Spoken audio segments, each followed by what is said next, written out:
Good morning from my sister's vehicle. We are currently on a road trip to California. We are going to visit family. We will be escaping the frigid, cold, below freezing temperatures and heading into 70-degree temps. Super excited. We will be visiting family, so I won't be filming an adventure video this week. However, I am going to film a long overdue Q&A. I took to Patreon and Instagram and asked for questions. So here we go. First question, what is a dream destination outside of the US? I'd say the easiest one for me to actually make happen would be Canada. I'd like to spend more time in the Canadian Rockies. I visited there several years ago and I was only there for 4 days, so I didn't get to do any backpacking in the Rockies up there. I know there's so much beautiful country in Banff and Jasper and some other national parks and national forests up there. So yeah, I'd definitely like to get back up there. Of course, I would love to go to one that's somewhat cliche, but Patagonia.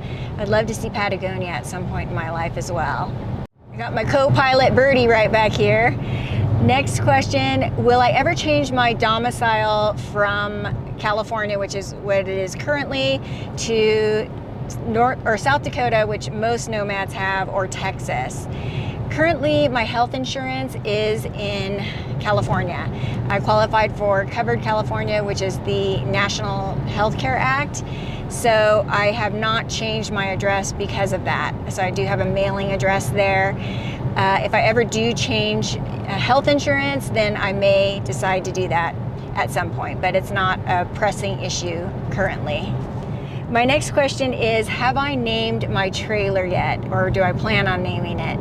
I am not one to name my vehicles or cars, so I probably never will. Right now I just refer to it as the Springdale.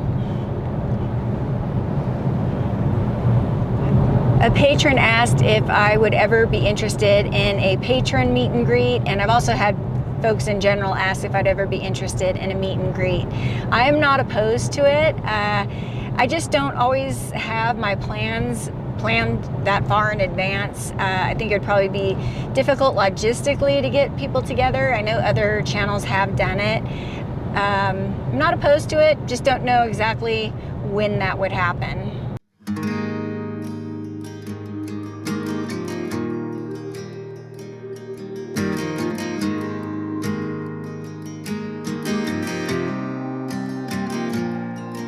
Just been cruising along, listening to some tunes. Listening to country music, actually. Just kind of rocking out to country music. I do like country music, but my favorite is rock and roll, and that wasn't a question from a viewer.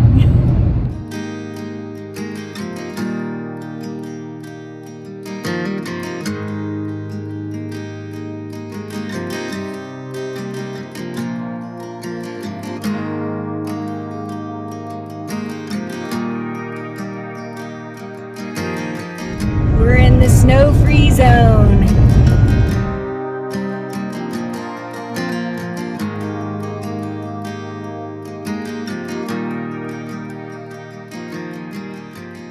We are now in sunny Arizona, getting ready to head into the Virgin River Gorge, which is beautiful. I will show you some of that.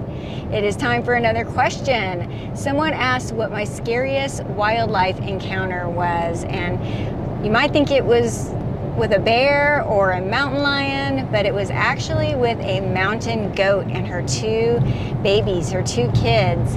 My niece Christine and I were backpacking Olympic National Park, the Seven Lakes Basin, and we came across a mama and her 2 babies directly in front of us on the trail. I didn't know how scary that was at the time, but I found out afterwards that they can be incredibly dangerous, and in that park, there was at least 1 hiker killed by a mountain goat. So they are very muscular, very strong, and we were lucky she didn't feel threatened by us, and she just walked right by us.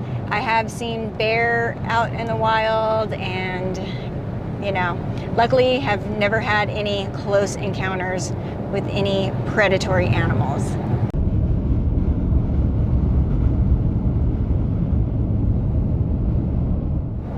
What are my plans for 2023. I am a type of person that likes to wing it most of the time. I don't like to plan too much in advance because it doesn't ever really seem to work out when you plan it that way. Mother Nature sometimes intervenes. There's fires. I've had to cancel many plans. So I try not to plan too many things in advance, but I do plan on getting back to the Wind River Range. So that's something that I know is going to happen for sure. And a lot of the same stuff, just traveling, backpacking, and experiencing as much as possible in nature.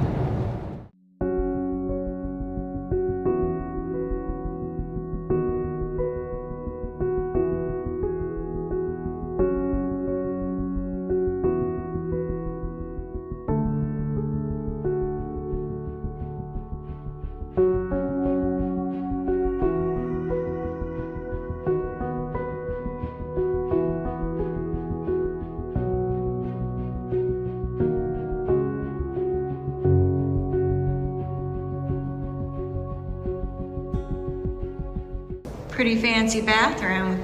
I think I'll use the Wonder Woman restroom. Making a little pit stop and a potty break here in Moapa, Nevada, and it's windy out here.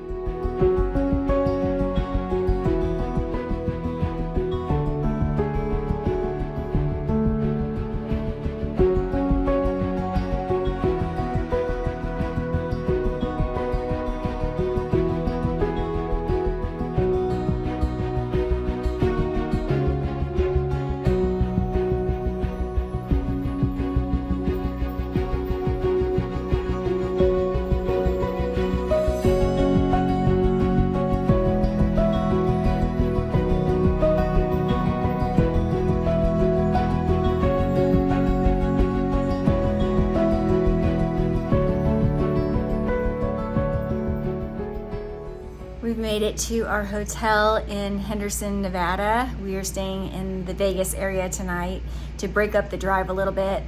I did not bring the trailer. We will be staying with family the majority of the time. So we'll be in California for about a week and staying with family. So got to leave the trailer behind. And let me tell you, it is nice and warm here and beautiful. We can see the ground. It's really nice. That kind of leads into my next question. Someone had asked, now that I'm experiencing the cold of winter day in and day out, how do I like it? I just made a video where I kind of hunkered down in my travel trailer for the day, and I explained a little bit of my feelings on winter and the fact that I grew up in Southern California and we didn't have 4 seasons, and I didn't really ever get to experience a real winter. So I am thoroughly enjoying it. I think it's absolutely beautiful. I've gotten very used to driving around in snowy and icy conditions, and I love it. I can't say that if I did it year in and year out that I would feel the same way or have the same passion about it, but right now I am absolutely loving it. I'm multitasking here. I've got to pet the girl. My next question is, what led me to my life of freedom? I just really got tired of working for somebody else. I got tired of having someone else in control of my life. I got really tired of having to ask for time off and sometimes being denied, and having a cap on the amount of time that I could take and how I could live my life, essentially. And when, I'd already had a YouTube channel going, I wasn't doing it full time. I didn't really care about the monetization of it at that point in time, but I knew that people were doing it and it could be done. So I thought, well, why not try it?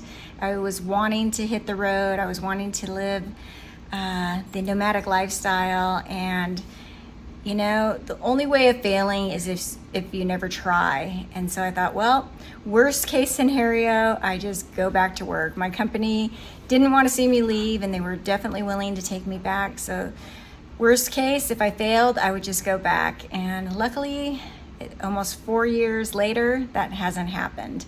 This next question comes from a couple who are near and dear to my heart. They were the first people I met when I hit the road full time at my very first camp, and they helped me so much, gave me a lot of confidence when I was first starting out. I'm gonna go ahead and read this question so I don't screw it up. You know who you are. Are my thoughts on how I wanted my channel to develop when I started in line with what actually happened. When I first started my channel in 2016, I did not have any plans on doing it full time. It was entirely a hobby. So I didn't really have big plans for it at the time. I guess when I first seriously started doing it in 2019, when I went full time with YouTube, what were my thoughts? I wanted it to sustain my lifestyle. That was really my entire goal. I wanted to be able to travel, see the beauty of this country and other countries. I wanted to live a life of freedom on my own terms and have the channel support that lifestyle. So that was my goal in 2019, and I'm at a point where that is actually happening. I am not rich by any means. I am just, making ends meet in terms of living this lifestyle and taking care of myself. And so I would say, yes, they are in line with what I had in mind back when I started full time in 2019. My mission statement at that time, and still is, to capture and share the beauty of this world with others. I think I'm doing that. I hope I'm doing that. I feel like I bring a lot of people to places that many folks wouldn't be able to see otherwise. So that was a big goal for me as well. I've had a lot of folks ask me if I would be willing to take groups out backpacking, or lead groups or guide groups backpacking, patrons, viewers, subscribers. Unfortunately, that's not something I would probably ever do, because there's a large liability issue involved. I think that you have to have insurance. I mean, you're taking responsibility for a group of people, and I'm not trained to do that. I'm not permitted to do that. So I think it's a lot more complicated than it might seem.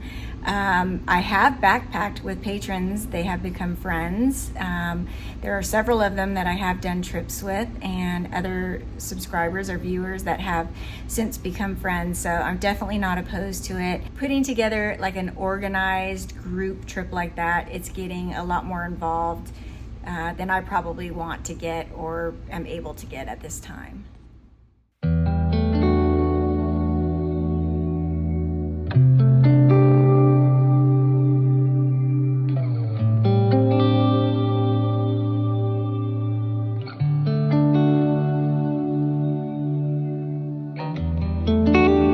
We are leaving Las Vegas.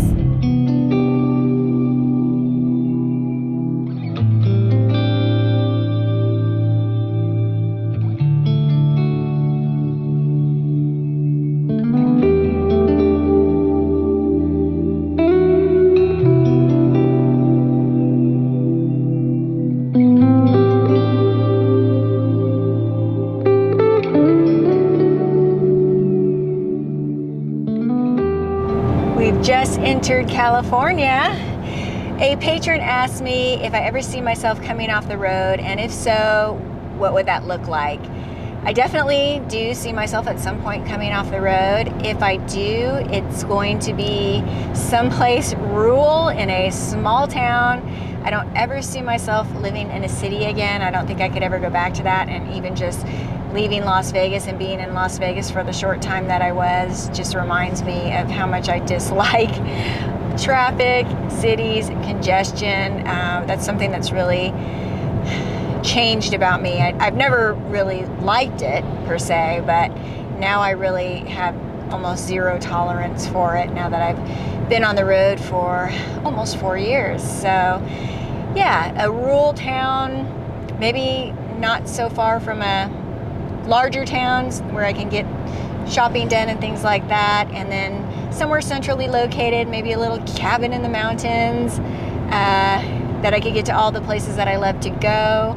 I see it being like a homesteading type situation where I grow some food and yeah, just like a nice peaceful place away from everyone.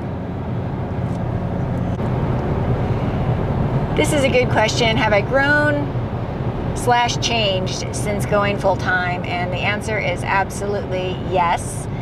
I have become much more self-sufficient and confident and have done things that I never thought I could do on my own. It definitely is a confidence builder when you are forced into situations that I've been into. I mean, all the decisions you make on your own. It's been incredible. I've grown a ton, honestly. I think 3 days after I hit the road full time, my truck broke down on the road, and I had to deal with that right off the bat. So as soon as I dealt with that and it was all okay, I knew everything was going to be okay.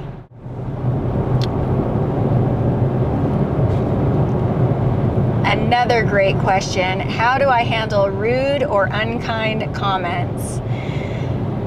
Let me just say that it's funny. You can get, 100 amazing comments and one bad comment, and that's the comment that will stick with you. In the beginning, it was really tough. I had to grow a thick skin because it would absolutely get to me when somebody left a rude or unkind comment. There are people out there that get pleasure from inflicting negativity and pain on others. And let me just say that I'm glad that I'm not one of those people. I can look at myself in the mirror at the end of the day and like the person that I see.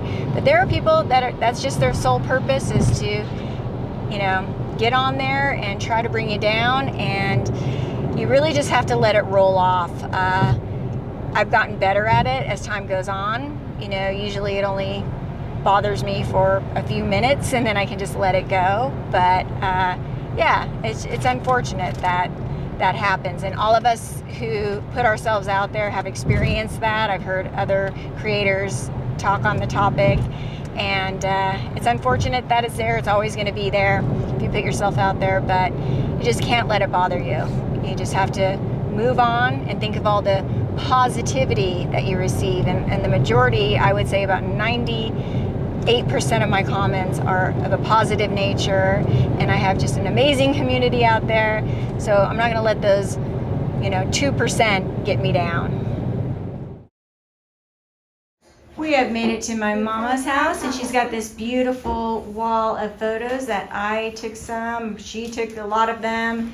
Other family members, my sister Jill, I think she's got a lot from everybody up here. I took this center one.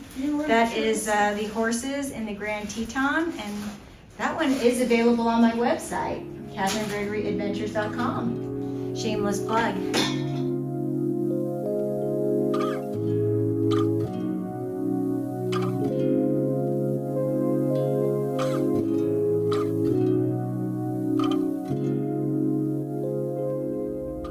Catching up with you all a couple of days later. I am currently in my mother's car, driving my mother's car, waiting to have dinner with my family. So I had a couple minutes to answer a few more questions, and I think this is going to be the last of the questions for this video. I had a lot of questions, so I may make a part 2 at some point. The last couple of questions pertain to relationship status and things of that sort. So let's begin with that. Someone had asked me if I had ever been married. Actually, I had a couple people ask me if I'd ever been married, and the answer is yes, I have been married. I met my ex-husband when I was really young. I was 18 years old. When we moved in together, I think I was 19, and we were together for a very long time. We always were very good friends, but we did grow apart, so it was an amicable split. We are still good friends. We still keep in touch, and I think we'll always love each other in a friendship capacity. We kind of grew up together, so that makes sense. Another question regarding relationship status was people were wanting to know if I am currently in a relationship. I am not, and that's by design. I am enjoying being single and kind of not having to answer to anyone, and just living without having to run decisions by anyone. I'm enjoying my freedom, to be honest with you. If the right person were to come along and it were to happen organically, then I would definitely be open to it. But it's not something that I'm actively seeking at the moment, and I'll just leave it at that. And I'm going to end with one that is probably one of the biggest questions I get, and that's, Are you ever lonely? Do you get lonely out there? Of course, I think everybody gets lonely from time to time. However, I've always spent a lot of time alone, and I'm perfectly comfortable with my own company. I will say that into year 3 of being on the road full time, I did hit some points where I was feeling a bit lonely. So last year I made a concerted effort to make sure that I met up with people as often as I could. I had my friend Martina meet me for 2 weeks. I met up with her in the spring and in the summer on 2 separate occasions. I had my friend Joey travel with me for a while, and that was nice. I meet up with family a lot. I do come home more often than I share on the channel to visit family, and family visits me. I do have 2 sisters in Utah now, so I spent some time with them over the holidays. And yeah, I'm not alone as often as it might appear on the channel. And when I am alone, again, I'm perfectly happy and content with my own company. So I think that's going to wrap this video up anyhow, this question and answer. Again, there may be another video down the line. I hope you enjoyed or found it interesting. I hope that maybe some of the curiosities that you had have been answered. And I think we should be back to our regular adventures next week. Do me a favor, if you haven't checked recently, make sure that you are still subscribed. Had some wonky stuff happening with the channel, so even if you think you are, just double check that you are. Make sure that you hit the notifications bell so that you receive notifications whenever I upload a video.